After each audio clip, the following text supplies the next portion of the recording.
Hi, we are a couple from Poland who travel around the world in search of places that are important to our shared human heritage, to our human identity. Today we are in Turkey at the incredible site of Karahan Tepe. We'd like to invite you to join us for a short and concise summary of what is scientifically known about this site. So, Karahan Tepe in a nutshell. Everything we'll share here is based on information from official Turkish archaeological sources, including the Şanlıurfa Archaeological Museum. There are a lot of theories and speculations about Karahan Tepe online, but after visiting both the museum and the archaeological site ourselves, we wanted to give you a clear science-based perspective. What is actually known so far from research and excavations? Karahan Tepe is a pre-pottery Neolithic settlement located about 55 kilometers from the city of Şanlıurfa in southeastern Turkey. It lies roughly 60 kilometers away from Göbekli Tepe, one of the world's most famous archaeological sites. Karahan Tepe was first discovered in 1997, and research here has been carried out by an international team since 2019, led by the Prehistoric Archaeology Department of Istanbul University. What makes Karahan Tepe especially fascinating is that it actually predates the construction of Göbekli Tepe by several centuries, dating back to around 10,000 years BC. So far, excavations have covered only about 3,000 square meters, but the entire site spans an impressive 10 hectares. Surface surveys have identified four main sectors: the western and eastern terraces, the southern plain, and the quarries. Currently, excavations are taking place only on the west terrace, the area that was occupied for nearly 1,000 years. Here, archaeologists have uncovered structures carved directly into the bedrock, representing three distinct periods of use. On the east terrace, no formal excavations have been conducted yet, but geomagnetic surveys have revealed large circular structures hidden beneath the surface. The southern plain, in contrast, shows no sign of T-shaped pillars, suggesting that it was primarily a residential area. Numerous tools used in daily life have been discovered there. Finally, the quarries supplied the stone used to carve the famous pillars, all made from local materials, not imported from elsewhere. From the summit of Karahan Tepe, you can see the tops of around 250 standing pillars. Given that each structure may contain between 1 and more than 10 pillars, it's estimated that at least 100 structures still remain buried underground.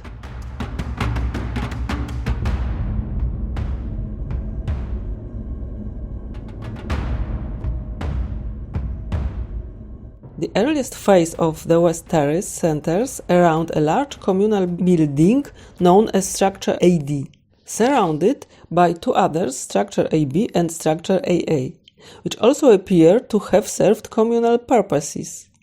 Eventually, these three main structures were deliberately filled with stone and earth, a carefully planned act that sealed them off permanently.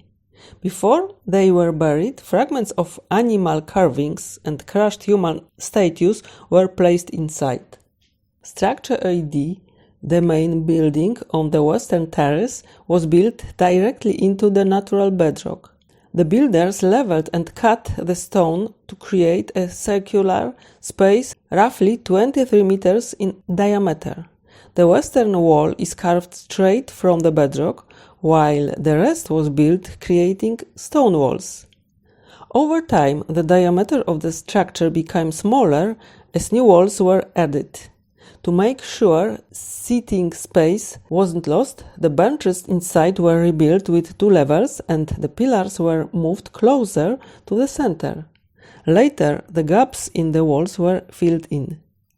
The relocated pillars were then linked together with short walls, creating small enclosed spaces on each side, almost like alcoves. Inside the structure, archaeologists found a pit containing 2 human bones, another pit connecting structure AD to structure AB, and one more pit covered with a dome. 18 pillars once stood within structure AD, many decorated with carvings of leopards, foxes, and monitor lizards. At the center stood 2 massive pillars, each 6 meters tall, carved from the bedrock and thought to have supported a conical roof. To the west, 3 additional pillars, around 4.5 meters tall. They strengthen the idea that they served as structural elements supporting the roof construction. When the building was eventually abandoned, then 2 central pillars were deliberately toppled. Leopard skin patterns and other animal designs were commonly carved on the front faces of the pillars. Along the walls of structure AD ran 2 tiered benches. On the western side, these benches were cut directly from the bedrock itself, while on the eastern side, they were built using large flat stones or horizontally placed reused pillars. On one of the benches along the northern wall, archaeologists discovered several large stone plates and vessels measuring about 40 to 50 centimeters in diameter. Inside the structure, so-called human figure carrying a leopard was discovered. You can see it in the Şanlıurfa Archaeological Museum. The leopard is described as lively, dynamic, and ready to leap.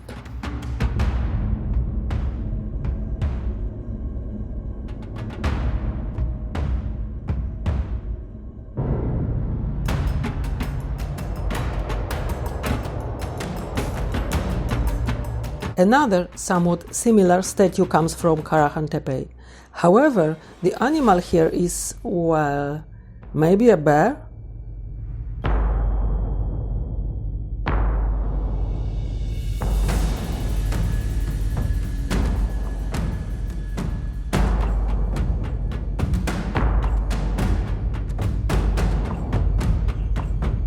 Structure AB, located between AD and AA, measures roughly 8 by 6 meters and is carved 3 to 3.5 meters deep into the bedrock. Although its exact purpose remains uncertain, the arrangement of entrances, exits, and interior designs suggests it may have been used for rituals or initiation ceremonies. Inside are 10 phallic-shaped pillars carved directly from the rock, ranging from 1 to 1.7 meters tall. The most striking and impressive part of the structure is human head carved into the wall from the bedrock. The facial features are sharply defined, with the lips emphasized by raised carvings, with deep-set eyes gazing slightly towards the entrance stairs. In front of this head, 4 pillars are symmetrically arranged, with the front 2 taller and more finely worked than those behind them. One pillar, now broken, may originally have depicted a human figure holding its phallus. On the northern side of the structure, there's a winding, like a snake, S-shaped channel that extends into the building. It seems to have been designed to guide some kind of liquid from outside, allowing it to collect inside up to a certain level before passing through a small opening connected to the AD structure. The wear marks seen on the phallic pillars suggest that liquid was indeed poured into this channel, and once it reached the right height, it would flow into the basin within AD structure. It looks like some kind of ritual. When structure AB was no longer in use, it was carefully filled in and sealed. First, a layer of 40 centimeters of red soil was spread across the base of building, likely brought from a nearby stream bed. Then the space was filled with stones up to the level of the pillars, with stones placed on top of them to mark their position, and finally covered with large slabs, a careful, deliberate burial process. Still impressed by this incredible head protruding from the wall, I'll show you a few more stone heads discovered at Karahan Tepe and currently on display at the Şanlıurfa Archaeological Museum. Were they individual statues or wall elements? I don't know. All I know is that they're equally striking.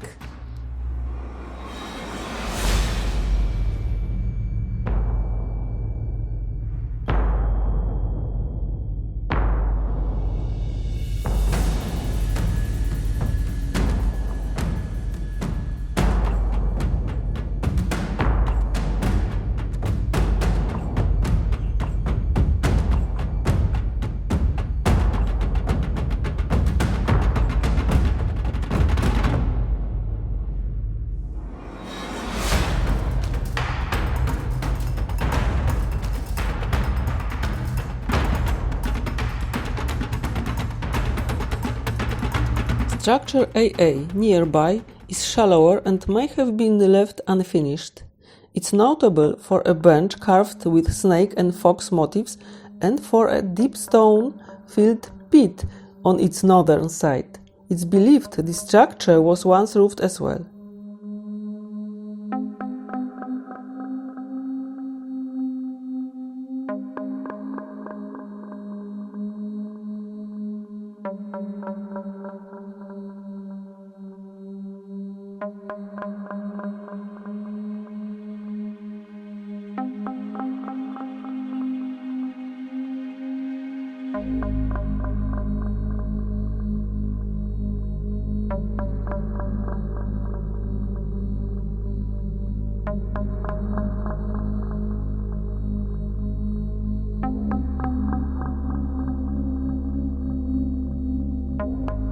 Surrounding these communal buildings are numerous smaller dwellings, round, asymmetrical or rectangular in shape, where everyday tools and grinding stones have been found, used for processing wild grains.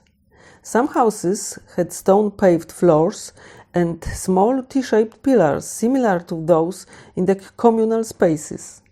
In later phases of occupation, rectangular buildings appeared, built on slopes with floors covered by large flat stones. Their interiors also contained T-shaped pillars decorated with anthropomorphic, animal and geometric motifs. Later still, buildings were constructed with terrazzo-style floors, one smooth, glossy and white, though some feature red terrazzo or red painted patterns. Even in these later stages, the tradition of communal buildings continued. On the uppermost section of the west terrace, archaeologists uncovered a rectangular structure with T-shaped pillars and benches. Inside, they discovered one of the most impressive finds of all, a 2.45-meter tall statue of a seated man with an erect penis, representing both vitality and death, as his rib cage is prominently carved, almost skeletal. Next to it was the red vulture statue, now on display at the Şanlıurfa Archaeological Museum.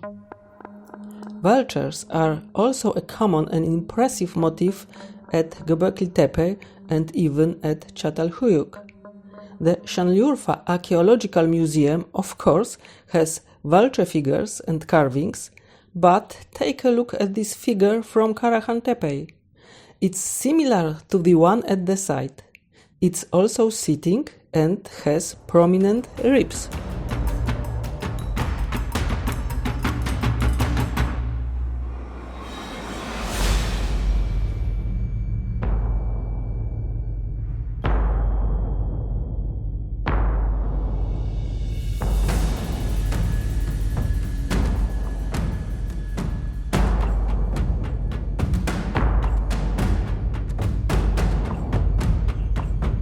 After the building's use ended, it was intentionally destroyed and filled in. and during that process, the seated statue was broken into 3 pieces. You know, at sites like Karahan Tepe, Göbekli Tepe or Çatalhöyük, discoveries keep surprising us. That's part of the magic of archaeology.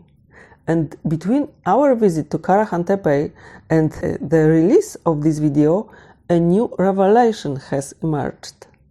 On October 6, 2025, archaeologists announced that they've uncovered a T-shaped pillar with a carved face.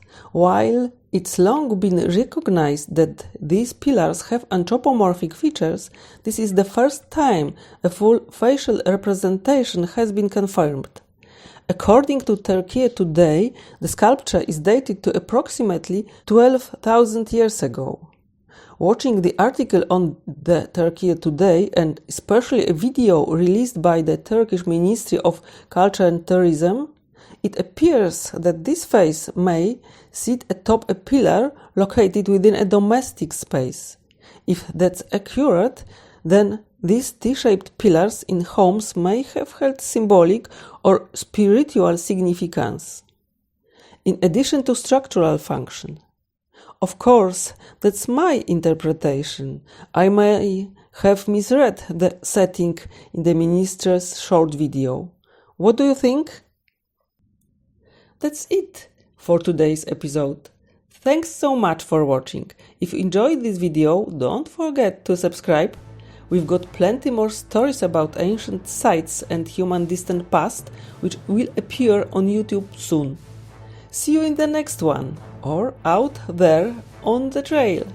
Bye bye!